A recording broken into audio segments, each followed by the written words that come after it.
Hello, friend. Mike McCurry here. You're listening to the Bible Tract Echoes radio broadcast. We begin today with an interesting question. It may seem a little convicting. It may seem a little abrupt. It may seem kind of in your face, but I've got to ask anyway.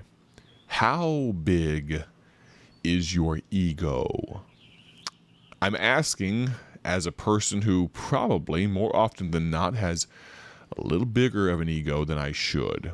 Often, I should say, actually, truthfully, probably too often I have too big of an ego, not just every once in a while. And I think if we're honest with each other, you probably could say the same thing. Today, we're going to talk about a Bible character that wasted his God-given potential because of his ego. I'd like for you to turn your Bibles to the book of 1 Kings chapter 12. 1 Kings chapter 12, it seems a little apropos. We're going to talk about a gospel tract that goes along with this thought for just a moment. I'm holding in my hand a gospel tract titled The Tragedy of a Wasted Life. The Tragedy of a Wasted Life. Find your place in 1 Kings chapter 12, but let me tell you about this gospel tract right here. It's Romans 12:1. It begins with this verse, I beseech you therefore, brethren, by the mercies of God, that ye present your bodies a living sacrifice, holy, acceptable unto God, which is your reasonable service. And then it jumps into a story, an anecdote of a sad old man dying of cancer that told a pastor friend this tragic story. Years ago, he says, in Sweden, God called me to preach, and to this I agreed, if he would enable me to sell my farm. The very next day, a man made me an offer. God answered the prayer, but I hesitated, telling him to return on the morrow. After prayer, I promised God that I would preach if the buyer would agree to take my job as a Sunday school superintendent. The man said, that's the very chance I've wanted. He wanted to buy his farm and take his position at the church there so he could launch out into preaching. He paid me for the farm, but rather than using the money to prepare for the ministry, I went to America.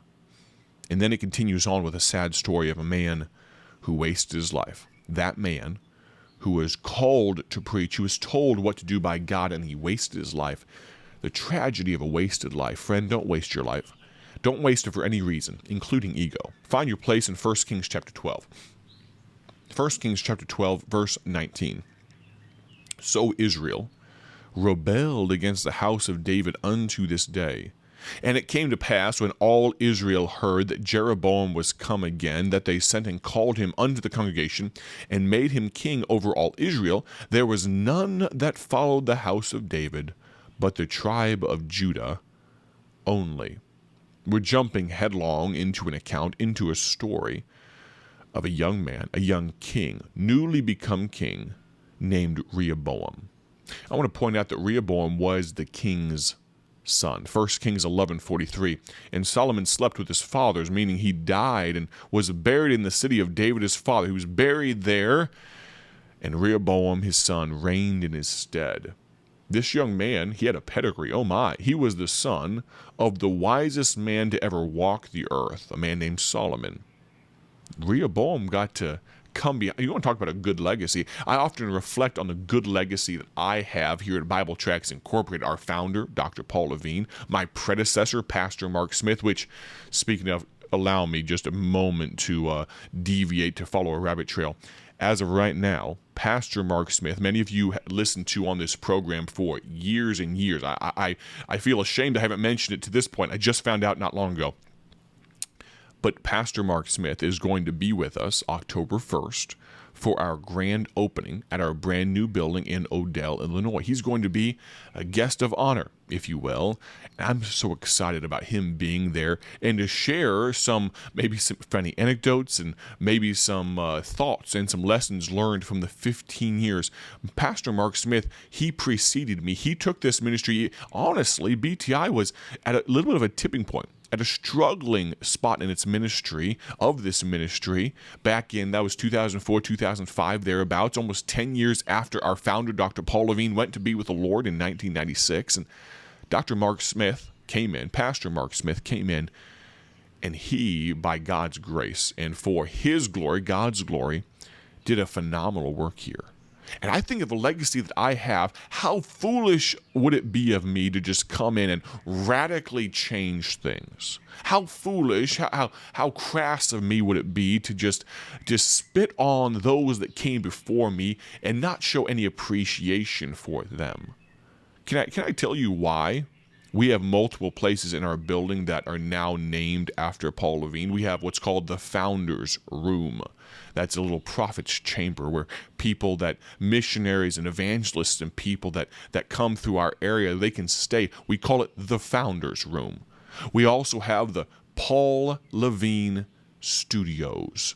Normally, when I'm not on the road, that's where I'm recording this broadcast from, the Paul Levine Studios. We've had the opportunity to cut some different music projects in the vein and kind of inspired by the legacy of Dr. Paul Levine and his love of music with Bob Finley, blind Bob Finley. And we take very seriously our legacy. And Rehoboam, he had a grand legacy. And the opportunity was there for him. The potential was unmatched. But Rehoboam thought he was strong. He thought he was the big man on campus. And by title, by position he was.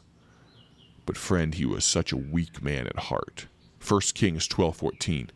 And he spake to them after the counsel of the young men, saying, My father made your yoke heavy, and I will add to your yoke. My father also chastised you with whips, but I will chastise you with scorpions.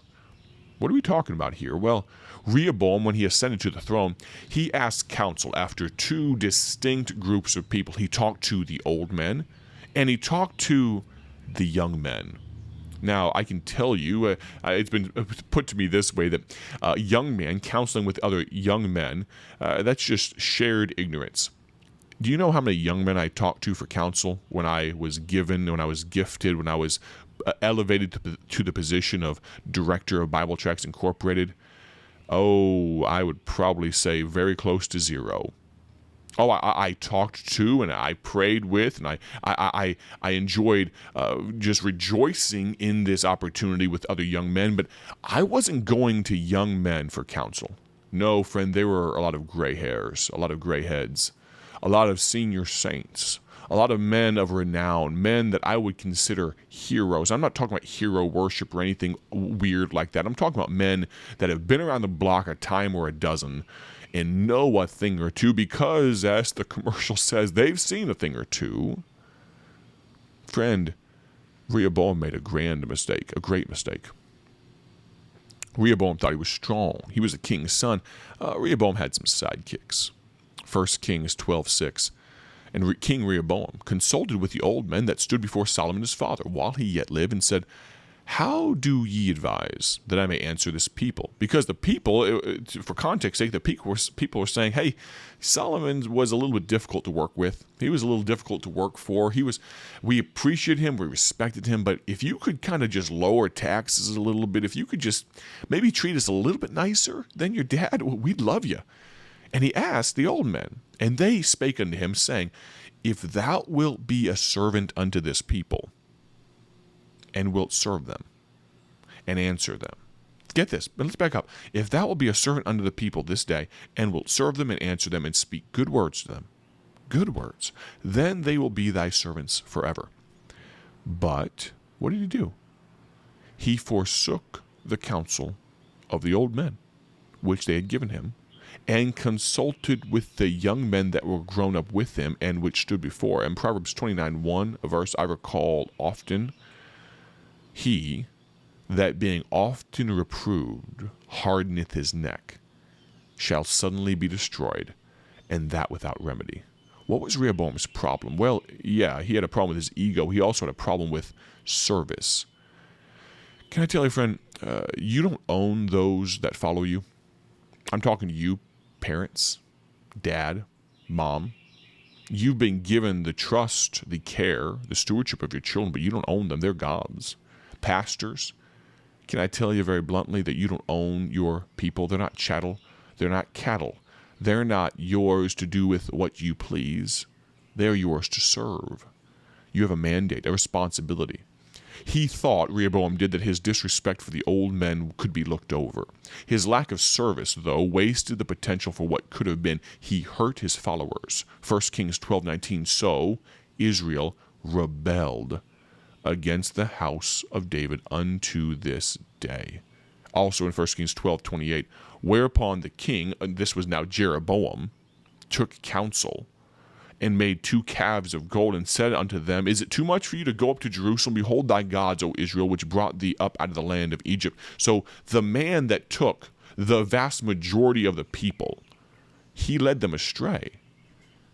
Friend, can I tell you, friend, that this man, Rehoboam, not only did he hurt his ability to lead and care for his people, but he also hurt his people in allowing them to be led by a man who led them away from God. When you misuse your position, you hurt God's people. Rehoboam's ego ruined him. We talked on Tuesday about Absalom and his need for elevation, his need for exaltation. Oh, that was a problem for him. We think of Samson. Yesterday, I believe it was, that his need for entertainment was what was his problem. But today we talk about Rehoboam's ego. And now I ask you the question, what is going to ruin you? We have one more character, one more Bible story, real account to discuss. It may be familiar to you. We've discussed similar concepts before, but I think we're going to restate some things in a different way that just might grab you. And for God's glory, I hope it does. Because I don't want to see any of you folks, you great folks, kind folks. I hope to see some of you at the grand opening. But can I tell you, I don't want to see you waste your potential. Friend, the potential that you have, maybe no one's told you this before, but you have an unmatched amount of potential. I'm going to encourage you, if you would, to take a few moments today at the close of this broadcast and ask God how He is speaking to you. Are you dealing with some ego? Are you dealing with some need for elevation like Absalom? Maybe your desire and your lust for entertainment is stifling your growth for God. Regardless of what it is, don't allow any of these things to waste your potential. Tomorrow on the broadcast, we'll close out the week. Let me encourage you, if you missed any of the previous broadcasts, to go back and listen to the podcast archived versions on Google Podcasts, Apple Podcasts, Spotify, Stitcher, TuneIn, all of the above. We'd love for you to listen to this broadcast weekly, daily, if the Lord allows. Thank you so much for being a part today. Have a great day for His glory. God bless.